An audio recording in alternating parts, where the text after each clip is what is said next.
Hello അപ്പോൾ പുതിയ വീഡിയോയിലേക്ക് എല്ലാവർക്കും സ്വാഗതം. അപ്പോൾ ഞാനിന്ന് ഉണ്ടാക്കാൻ പോകുന്നത് ചിക്കൻ കറിയാണ്.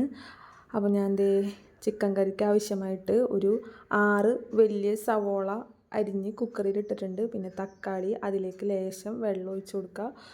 വെള്ളം ഒഴിക്കുന്നത് എന്താണെന്ന് വെച്ചാൽ അടി കരിയാതിരിക്കാൻ വേണ്ടിയിട്ടാണ്. പിന്നെ കുറച്ച് ഉപ്പും കൂടി ഇട്ട് നമുക്ക്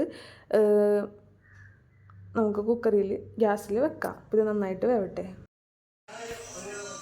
അപ്പോൾ അതേ നമ്മൾ ഇറച്ചിക്കറി ഉണ്ടാക്കാനായിട്ട് കുക്കറിൽ വേവിച്ച സവാളയും തക്കാളിയും നമ്മളിത് ഒരു വലിയ ഉരുളിയിലോട്ട് ഇട്ടിട്ടുണ്ട്.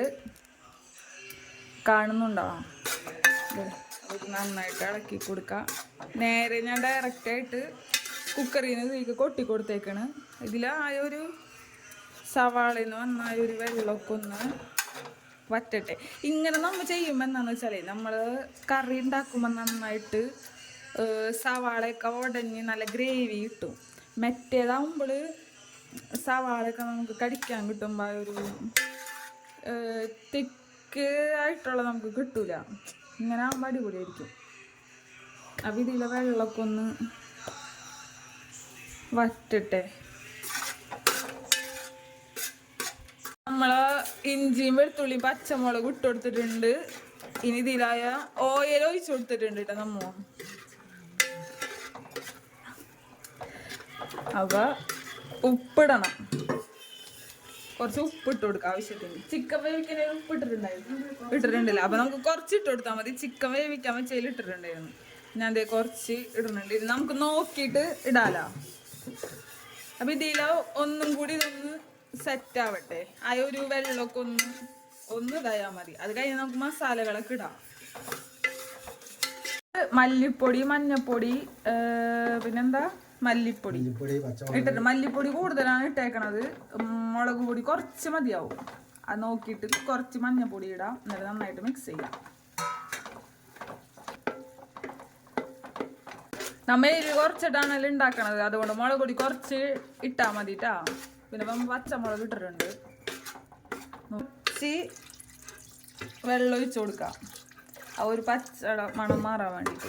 ഇത് നന്നായിട്ട് തിളക്കുമ്പോൾ നമുക്ക് നമ്മളെ ചിക്കൻ ഇടാം. ചിക്കനിൽ എന്തായാലും വെള്ളം ഉണ്ടാവും. ചിക്കനും കൂടി ഇട്ട് നന്നായിട്ട് തിളക്കുമ്പോൾ നമ്മൾ തേങ്ങാപ്പാൽ ഒഴിച്ചു കൊടുത്തിട്ടുണ്ടെങ്കിൽ പിന്നെ വല്ലാണ്ട് അങ്ങനെ കറി തിളപ്പിക്കരുത്. അതിപ്പോൾ നമ്മൾ തേങ്ങാപ്പാലിൻ്റെ ടേസ്റ്റൊക്കെ പോവും. നാടൻ വേപ്പില ഉണ്ടോ, അതുകൊണ്ടാണ് ഈ മണം. ഇങ്ങനെ തന്നെ കറി ഉണ്ടാക്കട്ടെ. തേങ്ങാപ്പാലൊന്നും ഇല്ലെങ്കിലും, തേങ്ങയില്ല ഇപ്പൊ തേങ്ങക്ക് വില കൂടുതലല്ലേ. അപ്പൊ ഇങ്ങനെ തന്നെ ചെയ്യാം. അപ്പൊ കുക്കറിൽ ചിക്കൻ വേവിക്കാൻ ഇല്ലെങ്കിലും കഴുകി വൃത്തിയാക്കിയിട്ട് ഈ ഒരു ഇതിൽ അവസരത്തിൽ ഇടാം. അപ്പൊ കുറച്ചും കൂടി വെള്ളം ഗ്രേവി ആയിട്ട് വേണമെങ്കിൽ ഇങ്ങനെ ചെയ്യാം. അല്ലെങ്കിൽ ചിക്കൻ പൊരിച്ചിട്ടൊക്കെ നമ്മൾ ചെയ്യൂലേ.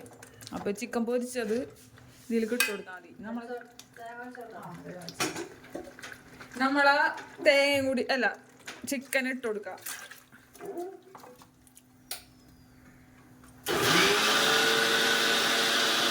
ചിക്കറി കണ്ട സൂപ്പറായിട്ടുണ്ട്. തേങ്ങാപ്പാലൊന്നും വേണമെന്നില്ല. അപ്പൊ നമ്മളെ ഇറച്ചിക്കറി അടിപൊളിയായി വന്നിട്ടുണ്ട്.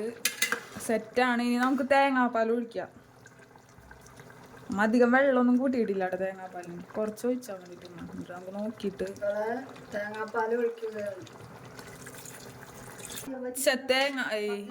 പച്ച തേങ്ങ ആയതുകൊണ്ടേ നല്ല സൂപ്പറായിട്ട് നല്ല പാലൊക്കെ കിട്ടിയത് കൊണ്ട് ഫുള്ള് ഒഴിക്കേണ്ടി വന്നിട്ടില്ല. ഇത് നന്നായിട്ട് തിളക്കട്ടെ. തിളച്ച് ഓഫ് ചെയ്യുമ്പോ നമ്മളെ മല്ലിയില ഇട്ട് കൊടുക്കാം.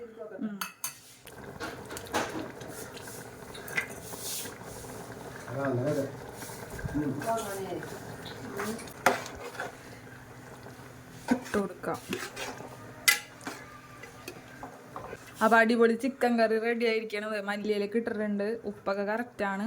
ഇനി ഇത് ഇരുന്ന് ചൂടാറി സെറ്റ് ആവണം. അപ്പം വേറെ വീഡിയോയുമായി നമുക്ക് വീണ്ടും കാണാം. അതുവരെ എല്ലാവർക്കും ബായ്.